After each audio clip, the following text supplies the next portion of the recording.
How many guys ever dealt with a difficult person before? Can I see some hands? You dealt with a difficult person. Any parents in the room? Like sometimes it's a challenge with your children. I remember one time when one of my children was about 2 years old. I'm going to change his name for the sake of the story because he might not enjoy me telling the story about him. So I'm going to call him Kyle. I don't have a Kyle in my house, so my son is Kyle for the sake of this illustration. Now, when Kyle was 2 years old, I was trying to have a conversation with Ashley. Anybody try to have a conversation with your spouse? You're trying to get through the conversation. You got a 2-year-old, the terrible twos breathing down your neck. And Kyle he kept on coming up, and I'm trying to have a serious conversation with my wife, and he kept on coming up and like grabbing on her legs and trying to get her attention. I'm like, you don't get mama's attention right now. I'm talking to mama. So I looked down, I was like, hey, Kyle, you got to leave the room. I'm going to talk to mommy. And he looks at me and says, no. Any parents in here, your children have gambled with their life before and looked you in the face and said no? And he says, no. And I was like, oh, you're about to find out, Kyle. So I grab him, I take him out of the bedroom, and I put him in the living room. I'm like, stay out here. And I start walking through the room, and I hear these little pitter-patter of feet following behind me, and I turn around, and he's following me. I'm like, no, you stay here. And he goes, no. I was like, you are playing with your life, boy. I was like, you stay out here. He's like, no. So I say, you stay, and I walk into the room, and then he follows me. And so I take him out of the room, and I close the door. I'm like, ha, you're too small to reach the handle. Got you. What are you going to do? And then I hear this little boom, boom. Boom, and I open up the door, and he is running down the hall and throwing his shoulder into it like a linebacker. It's like, what are you doing? He's like, you opened this door. I was like, I don't even think so. So I grab my petulant child, and I take him into his room, and I put him in his room. I was like, you stay in here. He said, no. I'm like, watch me. I close the door, and I hear him again, boom, open this door now. Open this door now. And I open up the door. He's like, you open this door. I'm like, I'm not going to open this door. You stay in this room. I'm not staying in this room. I go to mommy. No, you don't go to mommy. I go to mommy. You stay in the room. He goes, I'm not yissing to you. I was like, you do yissing to me. I daddy you, baby. You yissing. You yissing right now. I'm talking like a child. And I pick him up and I put him in his crib. I was like, you stay here. I not stay here. You yissing me. I not yissing you. You yissing me. And I turn him around and I swat him on the butt, and he looks at me and goes, it's like, did you just throw away my spanking? He goes, you don't spank me. I was like, yes, I spank you. You yissing to me. And I start talking like a child, and Ashley comes in, and she's like, what's going on? Which one of you is the kid? And I realized in that moment, like he was being so difficult, he called me out of my adulthood, and I reverted back to my childhood self. Anybody ever deal with somebody that's difficult like that before? Anybody ever deal with somebody that's difficult? Can I see some hands? Is it just me? Deal with difficult people. Listen, the reality is if you're going to have relationships with people, you're going to have to deal with difficult. Can I get an amen? We're in a series right now called Get Your Ship Together. Get your ship together.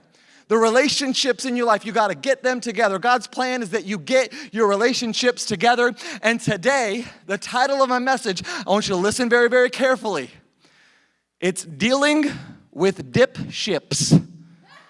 Dealing with Dipships. Dealing with difficult people. Some of you guys are like, I don't know how I feel about this. Listen, we're going to get through the message and we're going to have a good time. But it's dealing with difficult people. How many guys would like to know how to deal with difficult people in your life?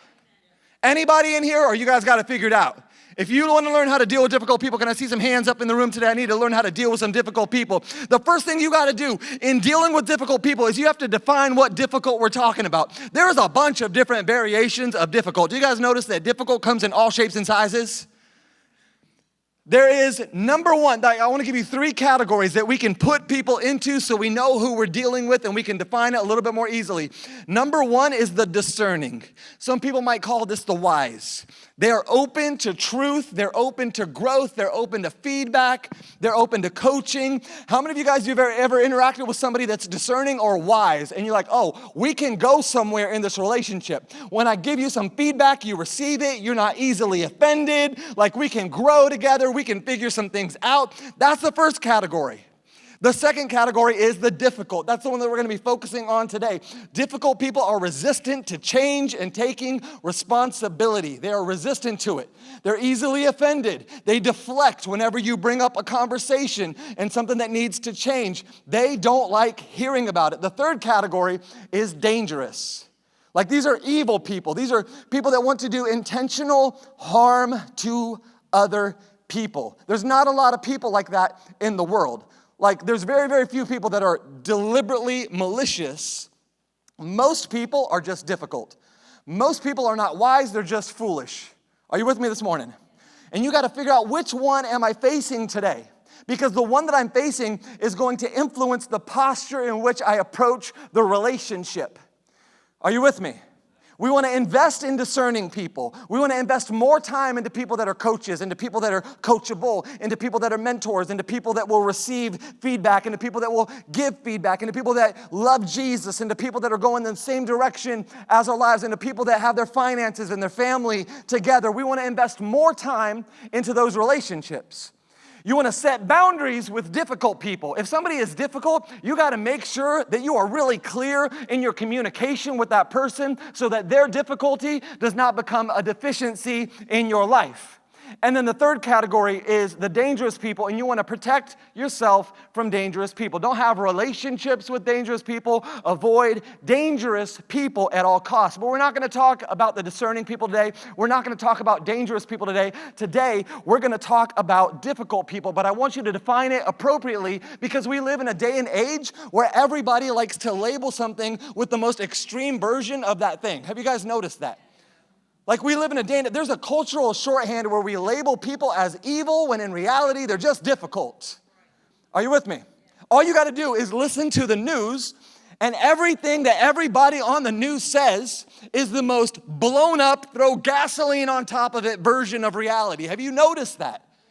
Or like, not everybody is a Nazi, but like, we call everybody that we don't agree with a Nazi or a communist. Like, not everybody is that. Some people are just difficult. Not everybody is evil. Not everybody's trying to destroy the world. Not everybody's out to get you. So we have to label things appropriately, and the vast majority of people that you're going to interact with in your life are probably not evil, they're just difficult. Once you do that, once you define difficult, you now have to determine difficult. Somebody say determine difficult. Have you ever been in a confusing situation with a difficult person before? One time there was this lady that I went to church with, and you ever just have those people that rub you the wrong way? Anybody? Some of you guys are like, it's you, Pastor. Don't. But you ever have some of those people that just rub you the wrong way? This was one of those people, like, we were just oil and water, you know what I mean? Like, anytime we were in the same room together, there was friction. And I had known her for years, but I had problems with her because, like, she could get easily offended, she could get her feelings hurt, like there was conflict, she had to have things a particular way, and it just was difficult for me. And I remember one time, after years of knowing her, we were in church, and I take a picture of her with some people, and she's like, oh, I love that picture, can you please text it to me? Now, here's the problem. Even though I'd known her for years and she had texted me many, many times in the past, I never saved her number. You guys ever have those people in your life who are like, I don't want you in my phone, you know, like. And so I never saved her number, and I knew, guys, Pastor Ashley, I knew if I told her I don't have her number, what's she gonna do? She's gonna get offended. It's gonna be a problem. What do you mean you don't have my number? Well, I've known you for so many years. I've texted you, but you never saved my number. I don't wanna have the argument. So I'm like, I'll airdrop it to you. And she's like, no, don't airdrop it to me. Text it to me. I was like, I don't want to text it to you. I'm going to airdrop it to you. She's like, no, text it to me. I was like, no. I'm going to airdrop. Airdrop is better. It's the future. We're 2020. You know what I mean? Like, I'm going to airdrop it. She's like, no, text it. I need you to text it to me. I was like, no, because when I text it, it gets compressed. Like, I want to give you, like, the full package version. And she's like, no, don't text it to me. I want you to airdrop it. And we're starting to get heated because I'm like, I'm going to airdrop this picture to you. Turn on your airdrop. And she's like, no, I'm not going to turn on my airdrop. I want you to text it to me. And I was like, no, I'm going to airdrop it. And finally, she's like, I don't know how to airdrop. Just text it. I'm like, I don't have your number. And both of us were becoming difficult. Are you with me? Both of us were becoming difficult, and I had to realize something about this person is sometimes people aren't difficult, they're just different. And we got to get curious about why they are the way that they are. This lady was not being intentionally difficult. She did not know how to work AirDrop, and I'm getting frustrated with her because I'm like, it's so easy. But in reality, I'm more focused on me being right than I am in why she is being the way that she's being and trying to understand her. Are you with me this morning? Sometimes people are not difficult, they're just different. And you got to get curious about their motivation. You got to get curious about what's happening behind the scenes and under the surface. Dealing with difficult people, if we're not careful, if we're not curious, can cause us to become difficult people. Are you with me? Like we get into these conversations with people, we get into these situations, and if we don't get curious about why they're being difficult, we can allow that to cause us to get difficult ourselves. You have to remain self-aware, church. This will change your life if you just remain self-aware. When dealing with a difficult person, you should ask, am I a difficult person? Am I a difficult person? Am I being difficult? Am I being annoying? Am I being frustrating? It's so easy to come to a conclusion on the other person, but what about yourself? Am I a difficult person? You know what? Can I give you a question that will change your life and change your relationships if you implement it? Are you guys ready for this question? Write it down. Are you guys ready? I don't think you're ready. Are you guys ready? Have you ever asked somebody that is important to you in your life, what is it like to be on the other side of me? Have you ever asked that question? What's it like to be on the other side of me? What is it like for you to be on the other side of me? Some of you guys are smiling because you're like, I don't even want to ask that question. What's it like to be on the other side of me? Do you know the answer to that? Because you're very aware of what it's like to be on the other side of them, but do you know what it's like to be on the other side of you? Is it great? Is it not great? What is that experience like? Because the reality is some of the things that frustrate us most about other people are the very things we do ourselves. Have you guys noticed that? Like some of the things that frustrate us the most about somebody else is the very thing that we do ourselves.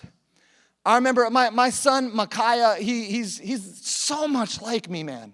He's so much like me. And I remember one time we were together and he was just like, things weren't going right. He wasn't having the best day. And he was like angrily muttering to himself, like, he was talking to himself, just angrily muttering under his breath, this is just the worst day ever. And just talking to himself. And after a while, I just got fed up. I had it up to here. And I was like, buddy, can you please stop angrily talking to yourself? It's getting to be a bit much. And he looks at me and says, but Dad, you always do it. Anybody ever have a child put you in your place? Just like check you with reality? Because he's right. Like whenever I'm frustrated, I mutter to myself. I'm a mutterer. Any other mutterers in the room? Like we're recovering? And I realized like it frustrated me when he did it, but I do it. So what's it like to be on the other side of me? Matthew chapter 7, verses 3 through 5 says this, and don't worry about the speck in your friend's eye when you have a log in your own eye. Don't worry about the speck of dust in your friend's eye when you have a log sticking out of yours. How can you think of saying to your friend, here, let me help you get rid of that little speck in your eye when you can't see past the log in your own? You're a hypocrite. First, get rid of the log in your own eye, and then you'll see well enough to deal with the speck in your friend's eye.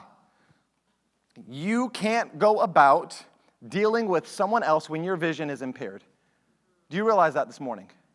You cannot go about helping somebody else overcome their problem when you can't see properly. You can't even trust your perspective that somebody else is being difficult when you have not yet dealt with the difficulty in you. Am I talking to anybody in this room this morning? Do you guys realize that difficulty is in the eye of the beholder? You realize that? Have you ever like found yourself frustrated by somebody that somebody else was not frustrated by? Have you ever found somebody else frustrated by somebody that you yourself were not frustrated by? Have you ever found somebody frustrated at you and you're like, I don't feel like I'm frustrating? Have you ever felt frustrated at somebody else and they didn't feel like they were frustrating?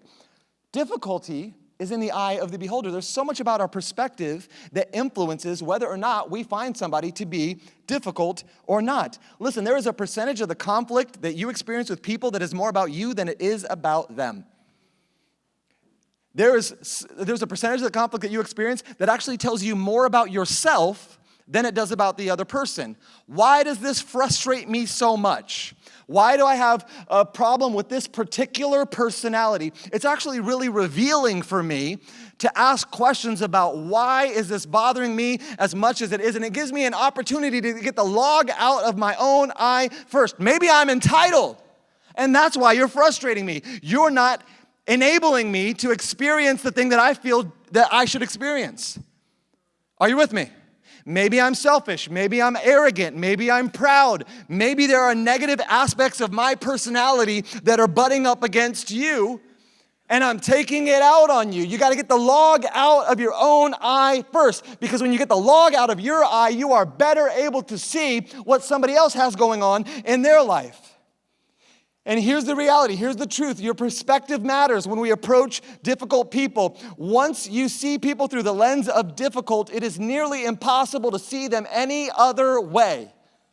Once you have decided you are a difficult person, have you ever tried to backtrack off of that? Like you have made up your mind, I don't like you, and then you tried to change your mind?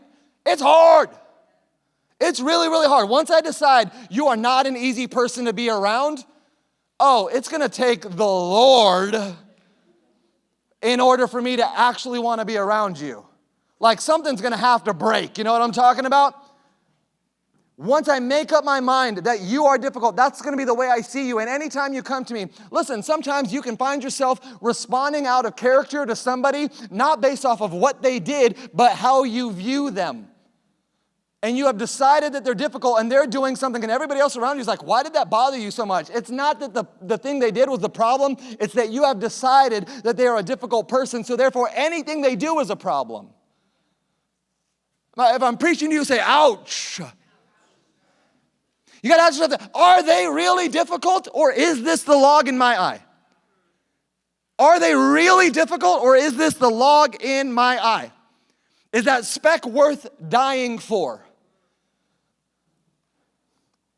Once you have determined difficult, you understand that the person I'm facing, I've worked on myself, I've worked through my issues, and the person that I'm interacting with is actually a difficult person, and some changes need to be made. That's when you need to start to direct difficult. Somebody say direct difficult. You got to direct difficult. Anybody with a younger sibling in the room? Just show of hands, younger sibling. Anybody in here, like you have now started to appreciate your younger sibling now that you don't live with them anymore? Can I see some hands? How many of you guys, like there was a season of life where you lived with your younger sibling and you're like, if I never see you again, it's a Merry Christmas, you know? Like, that's the way it was with my little brother. My little brother, he's my best friend now. I love him. Like, we just talked on the phone for like an hour the other day. I miss him dearly. But there was a season of my life where like I would pray to find his picture on the back of a milk box, you know, like just, it was like a whole decade, you know, like where I'm just not, he's just difficult, because how many guys know, like little siblings, like God designs them with the magical ability to know exactly where your buttons are and how to press them. Anybody discover that? Like nobody can press your buttons like a little sibling.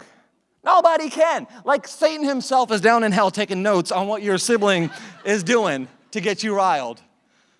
It's uncanny how well they know how to get you angry. And my brother, like just my whole life, like I don't know what it was, but he was almost like just a psychopath with trying to wreck my life. And I remember we were homeschooled and we would sit in the same room together and we'd be doing our schoolwork and he'd be at the desk across from me and he'd just be working and I'd just see him getting bored, and that was foreshadowing. And then he would just be like, and he would do that Jim Carrey Grinch smile. And I knew that smile meant he's about to press all my buttons. And then he'd start testing the water. He'd start pressing the little buttons first. I said, what's up, pizza face? Let's go for the little ones. And then he'd start upgrading it, like you're adopted, you know what I mean? And he's just, Mom and dad hate you, like people talk about you when you're not in the room. Nobody and just starts like pressing those buttons. And he would just start like every insecurity that I had, like every issue, everything that he had heard, everything that he knew hurt me, he would just pick at it and pick at it. And I would just sit there in my desk and I'm trying to ignore him. I'm just trying to be in my right mind. But he would press my buttons so much that it would get to a point where I could hear my blood.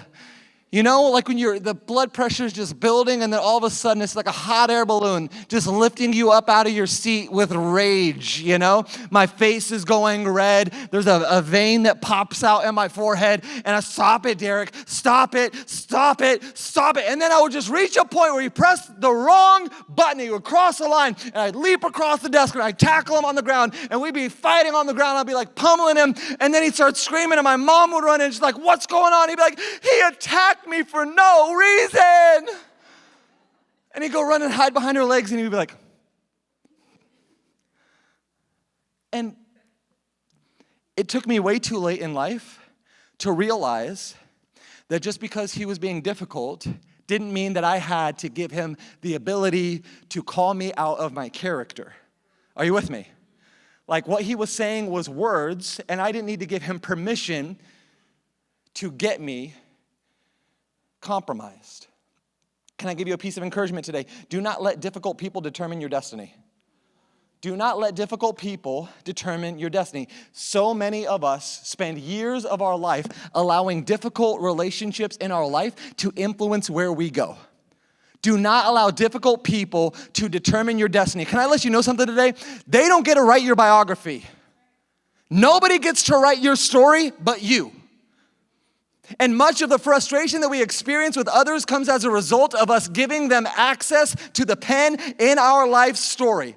So much of the frustration that we experience in life comes from us writing our story, and then we encounter a difficult person, and they're so frustrating that we actually surrender the pen to our biography to them, and we allow them to write chapters that we would have never written for ourselves, and then we stand back years later dissatisfied with the story that's been written about our lives because we surrendered the pen to our story to somebody that is difficult.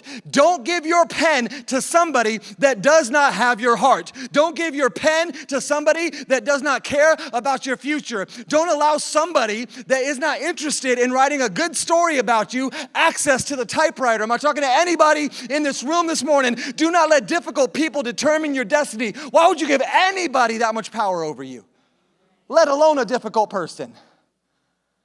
Why would you give anybody that much power over you to let them write chapters for you, to let them push your buttons, to let them call you out of your character, to let them cause you to compromise your integrity, to allow them to push you to a point where you just quit your job because they're too difficult to deal with. So I'm going to leave the job that I love because I can't stand working with you. Why would you let them win? You got to direct difficult. Direct difficult. Proverbs chapter 26 verse 4 says, do not answer the foolish arguments of fools or you will become as foolish as they are. I'm not engaging in your nonsense. I'm not having this conversation with you. I'm not living in this topic. I'm disengaging.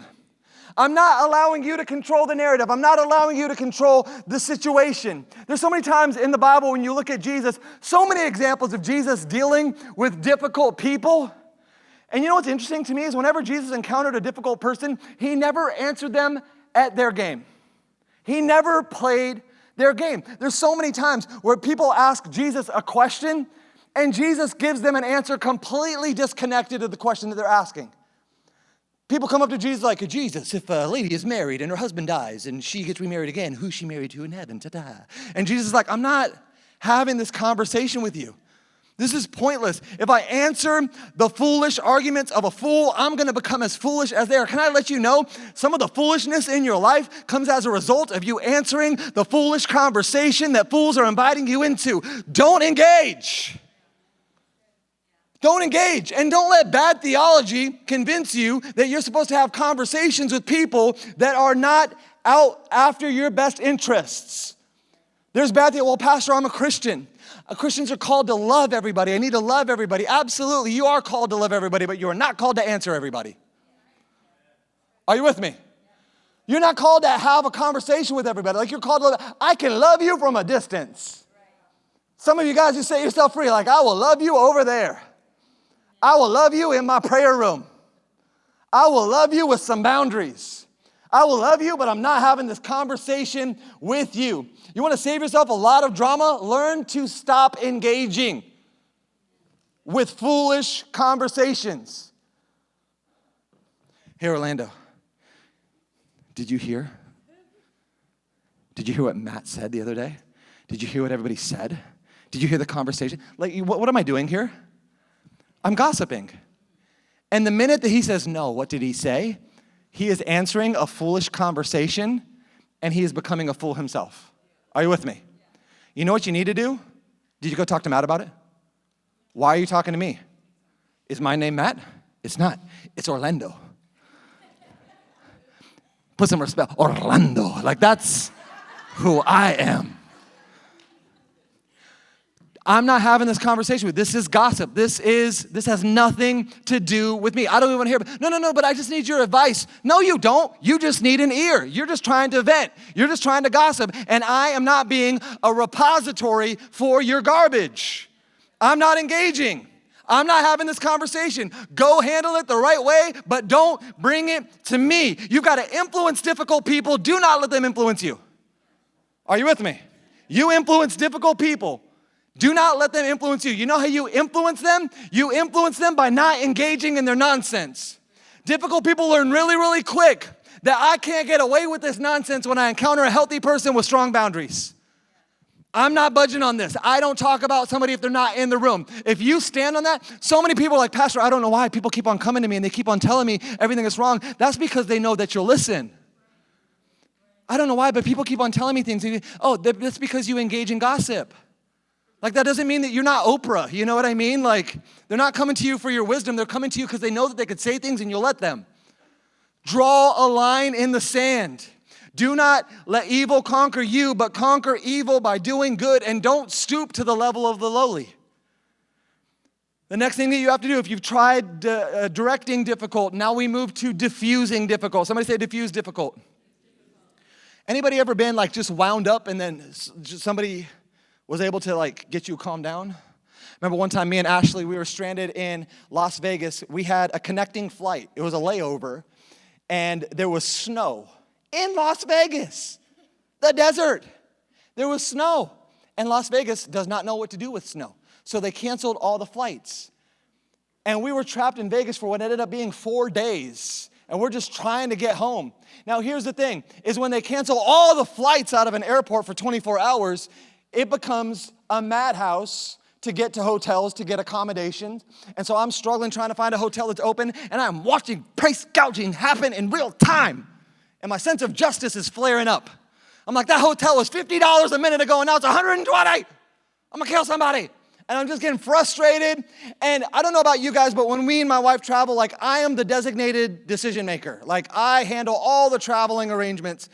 And so I'm trying to figure out all this stuff, handle all this stuff, and then Ashley's getting frustrated because she's got to get home to her babies, and now, like, our kids were little, and now we're supposed to be home. We've already been on a trip. We're coming back, and now our flight's canceled, so she's frustrated. I'm frustrated, and then she's taking her frustrations out on me, and then I'm taking my frustrations out on her, and we're just in one of those marriage conversations where both of you are frustrated, and nobody's budging and giving an inch, and I feel like, dude, I'm doing all this stuff, and I'm taking all, and I want to see the kids too, but I got to handle all this stuff, and you just worried about the kids, and I'm just getting so mad. And then we get to the hotel, and I just get out of the car, and I go to check into the hotel. I don't even say I'll be back or bye or anything. I just got out, and I walked out. You ever get so mad, you're like, I'm not even finishing this conversation. And I go and I check into the hotel, and I come back in, and I'm still wound up. I'm hearing my blood, guys. I'm hearing my blood. I get into the car, and I shut the door. And as soon as I get in the car, Ashley's like, hey, I just want to acknowledge that I'm very, very thankful for all of the effort that you put in to getting this hotel room. I know that this is frustrating for you, and it's frustrating for me, but I see what you're doing, and I appreciate it, and I value you. And as she's talking, I just feel all the pressure just drain out of my body, like all the tendencies towards violence, you know what I mean? Like, just like, I'm just calming down.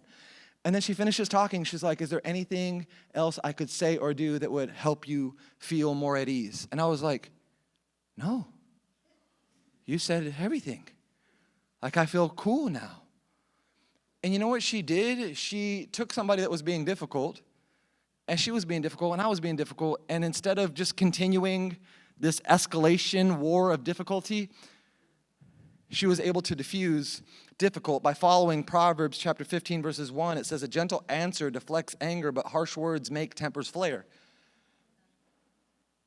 You can circumvent the majority of conflict in your life by simply throwing water on fires instead of gasoline. You guys realize that this morning? You can circumvent a lot of the conflict in your life by simply throwing water on the fire instead of gasoline. A lot of us, let's be perfectly honest, am I preaching to real people in this room today? You get into conflict, and what do? You throw gasoline on it. Ha! I made you blow up. Listen, you got to be careful what you throw on a fire. And so many of you feel like you're running around your whole life. I'm just putting out fires. I'm just putting out fires. I'm just putting out fires. Yeah, but you're not putting them out. You're making them worse. It matters what you try to use to put out a fire. If I go and hit a fire with a blanket, I might be able to put it out, but if I hit it with newspapers, it's getting bigger. If I see a fire and I go and throw water on it, I might put the fire out, but if I throw gasoline or kerosene on it, guess what? My eyebrows are gone. If I see a fire and I want to put it out and I go throw sand on it, I'm going to put the fire out, but if I go and throw gunpowder on it, I'm dead. Like Wile E. Coyote, there's just my legs. Like, that's all that remains. And so many of us, like, our problems and our conflicts with difficult people are getting more difficult. Why? Because we keep on throwing difficult on top of difficult.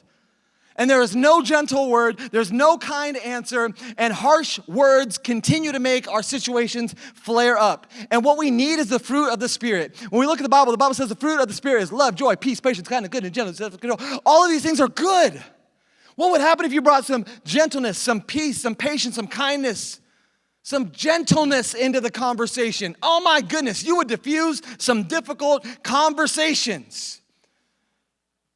But you know what is not a fruit of the Spirit? I told you so. That's gasoline on that fire. You know what's not a fruit of the Spirit? Oh no, you didn't. Like taking your earrings out is not a fruit of the Spirit. Are you with me? That's a fruit of A-leaf.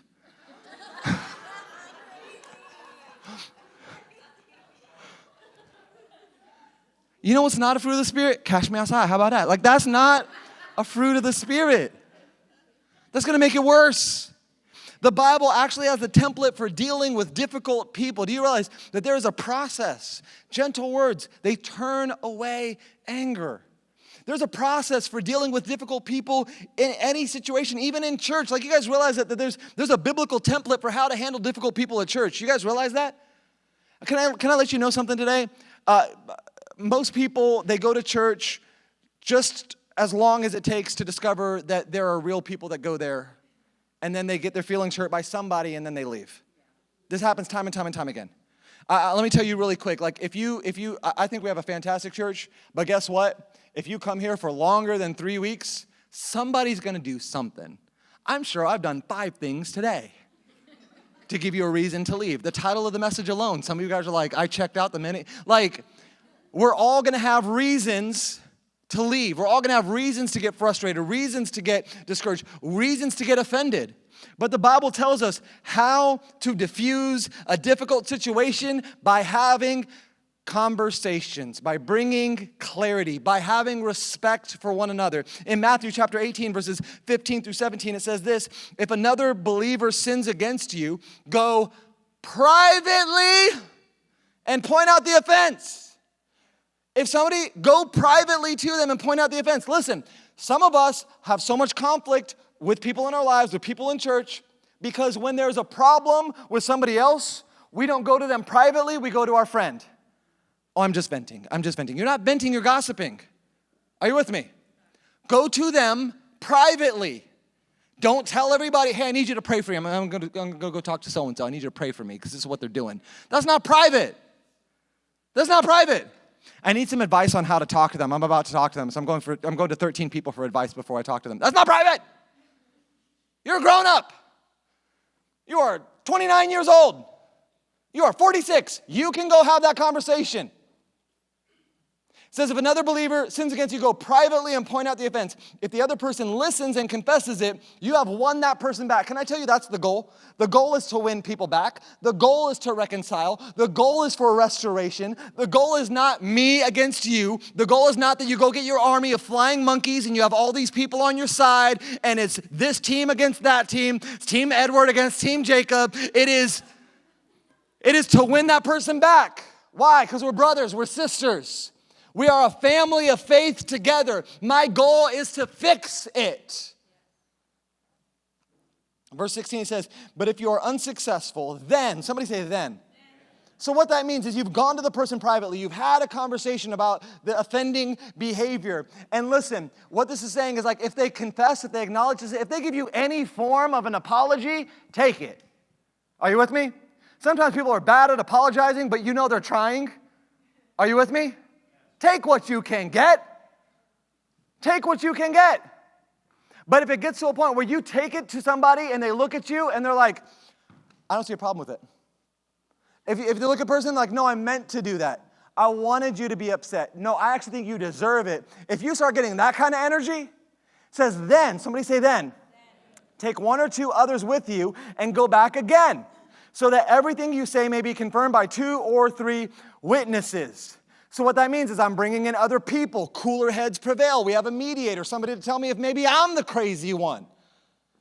But we're still trying to win the person back. We're still trying to resolve it. It says in verse 17, if the person still refuses to listen, then, somebody say then, take your case to the church. That means we got to get everybody involved. It says, then if he or she won't accept the church's decision, treat that person as a pagan or a corrupt tax collector. What this is this is the process to determine, are you difficult or are you dangerous? Are you difficult or dangerous? If you're difficult, I might be able to bring some sort of a reconciliation here. If you're dangerous, you might not should be here at all. Are you with me? Very, very few people are dangerous. Listen, I've been a pastor for many years. In my entire ministry, there's only been 2 people that I can remember that ever reached the point where we did everything to deal with it, and they were so damaging and dangerous that we had to ask them to not come back to church anymore. Like it was so bad, I'm like, this is affecting people, this is hurting people, this is wounding people, there's no repentance, and you can't be here anymore if this is the behavior that's gonna come out of you. It's so rare, but it can happen. But the goal is, if we go through this process, you would be surprised how much restoration you can experience in your life by simply walking through this process. Is anybody listening to me this morning? The final thing, we've tried everything else, we've tried to direct it. We've tried to diffuse it. It's not going anywhere. And I'm starting to notice that you are sliding from difficult to dangerous. The final stage is to distance difficult. You got to bring distance to difficult. Some people, listen, for some of us, it's at a point where you need to walk away. You need to cut ties. If you'll find yourself in situations where maybe you were raised in an environment where your family or your parents did not treat you well, and so you grow up and you think that that's what a relationship looks like, and you find yourself repeating these patterns over and over again. Can I tell you something this morning? If you continue to let people treat you like a slave, you'll continue to find yourself in relationships with tyrants. You train people how to treat you. You're like, how do I keep on entering in relationships with people that mistreat me? Because you're seeking them out. Because you are training them on how to teach you, because you allow them to teach you that way. Listen, you need to refuse to walk with people that walk on you. Are you with me? You need to refuse to walk with people that walk on you. We will walk together, and I will walk you through the gates of hell and back if you're willing to walk next to me. But if you want to insist on walking on me, I need to bring distance to difficult. Titus chapter 3, verses 8 through 11 says this, I want you to put your foot down. Somebody, I want you guys to just do this with me. Put your foot down. Everybody, no, do it like you mean it. Put some mustard on. Put your foot down. I want you to put your foot down. Take a firm stand on these matters so that those who have their trust in God will concentrate on the essentials that are good for everyone. Stay away from mindless and pointless quarreling over genealogies and the fine print of the law code. That gets you nowhere. Some of your conversations are getting you nowhere. Do you know that this morning? Warn a quarrelsome person once or twice, but then be done with him. It is obvious that such a person is out of line, rebellious against God. By persisting in divisiveness, he cuts himself off. This is talking about people that are divisive in church, but it's applicable to people that are divisive in our life, people that are dangerous in our life, people that are causing collateral damage to relationships in our life. You can warn them a few times. Don't walk away without a warning. Give them some steps on how to recover, because if they're not dangerous, they might actually make a change and we might win them over. But listen, if it gets to a point where the behavior is consistent, you might need to be done. Many times we stay stuck in situations with difficult people because we've allowed ourselves to become dependent on them.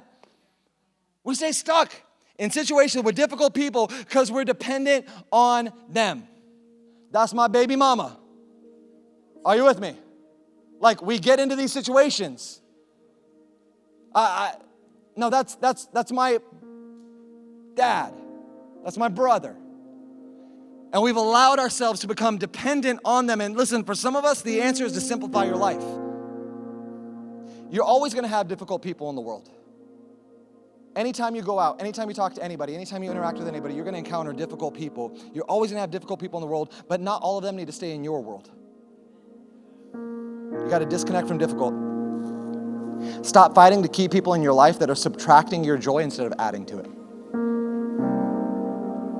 Why am I fighting this battle to keep you here when everything that comes out of this relationship is unhealthy? When every word that comes out of your mouth is combative? Why am I fighting to keep something in my life that calls me out of my character, that calls me out of who God says I am? I want to share with you one of the most powerful verses in the Bible. Romans chapter 12, verses 18. It says, if it is possible, as far as it depends on you, live at peace with everybody. I love this verse because there's so much that it's calling us to, but it gives us so much room for humanity as well. It tells us to live at peace with everybody, but then it qualifies it and says, if possible. If possible. If possible. As far as it depends on you. Can I let you know today, you might not want to hear this, but sometimes it's not possible. Because in every relationship, it takes two. Are you with me? Every relationship, it takes two. And sometimes we get into situations where I've done all that I can do, and I've reached the extent of my ability, and from this point forward, it's impossible. Some of you are burning out trying to force a turnaround in a situation that's beyond your control. Like, there's nothing more frustrating than being gridlocked in a relationship with somebody that is not willing or interested in changing. There's nothing more frustrating. There's nothing more draining. There's nothing more exhausting. There's nothing that will devastate you or sink your soul faster than being gridlocked in a conversation with somebody that has no willingness to change. Do not become codependent with difficult. You've got to do all that you can where you can, but there are going to be times where it's beyond you. And for some people, listen, my prayer and my hope is that for many of us, we are able to diffuse difficult people, difficult situations. My hope and my prayer is that for many of us, we're able to direct them to something more healthy. But for some of us, we arrive at that place where we just have to distance. And if you're unable to reconcile, if you're unable to win back your brother or your sister, if you're unable to see a reconciliation, then you have to seek to resolve it. You might not be able to reconcile it, and you might just need to resolve it. I want to close with the story of King David and King Saul in Scripture. See, Saul was the king of Israel, and David was called to be the king because Saul wasn't being the king that he needed to be. And God placed David in the courts of King Saul. And when David was in the courts of King Saul, I have to believe that this young boy who was called in to play music for the king had to walk in and have some sense of adoration and acknowledgement and reverence for the king. He had to look up to the king in some way, shape, or form to come into his courts and play music for him every day. But here's the reality, is that Saul was a difficult person that was fast tracking towards evil.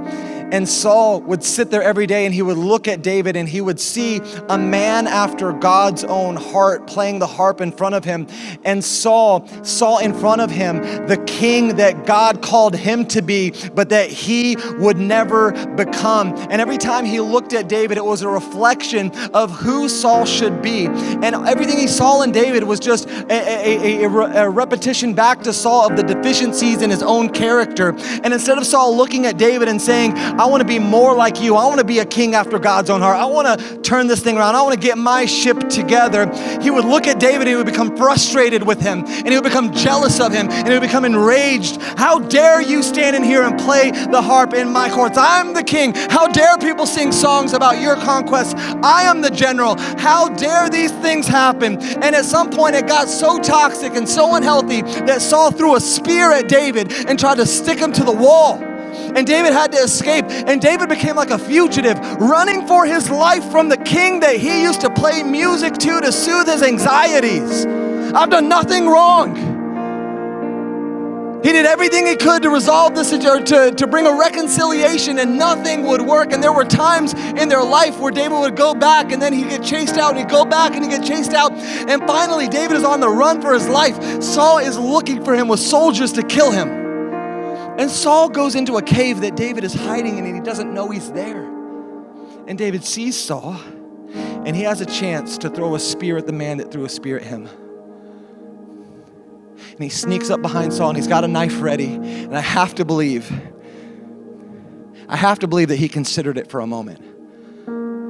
After all the difficult things you've done to me, I'm justified in responding the same way. But instead, he cuts off a piece of Saul's robe instead of cutting off Saul's head. And he goes and stands on top of the cave, and when Saul comes out, he holds up the piece of the robe. He said, Saul, this is how close I was to you. I could have taken your life. The same way you tried to kill me, I could have repaid the favor. But what I'm gonna say is our relationship is not working out. I'm never again gonna come into your courts and play the harp for you. We're not gonna be able to have the relationship that I hoped that we could have. And what we're gonna do is we're gonna resolve the conflict. Let's put this to bed. Let's end it right here, right now. You go your way, and I'm gonna go mine.